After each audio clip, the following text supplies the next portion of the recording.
நீங்க என்னதான் நல்லவரா இருந்தாலும் உங்க வாழ்க்கையில இந்த 3 பேரை மட்டும் கூடவே வச்சுக்காதீங்க.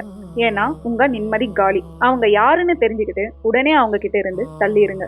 அஸ்ஸலாமு அலைக்கும் வரஹ்மத்துல்லாஹி வபரகாத்துஹு. அந்த 3 மனிதர்கள் யார் அப்படின்னு பாத்தீங்கன்னா, பொறாமைக்காரன். அதாவது நீங்க நல்லா இருந்தா அவங்களுக்கு பிடிக்கவே பிடிக்காது. இரண்டாவது புறம் பேசுபவன். அதாவது உங்ககிட்ட மத்தவங்க பத்தி தப்பா சொல்றவன் கண்டிப்பா மத்தவங்க கிட்ட உங்களை பத்தியும் தப்பா தான் பேசுவான். மூன்றாவது முகஸ்துதி செய்பவன், முனாஃபிக்னு சொல்லுவாங்க.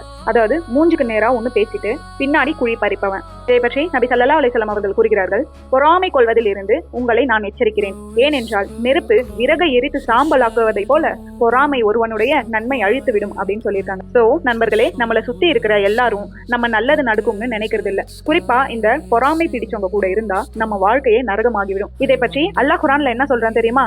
பொறாமைக்காரன் பொறாமை கொள்ளும் போது அவனின் தீங்கிலிருந்து அல்லாவிடம் காவல் தேடுகிறேன் அப்படின்னு சொல்லியிருக்கான். அதனால உங்க நிம்மதி முக்கியம்னா இந்த மாதிரி ஆளுங்க கிட்ட சலாம் சொல்லிட்டு கொஞ்சம் தள்ளியே இருங்க.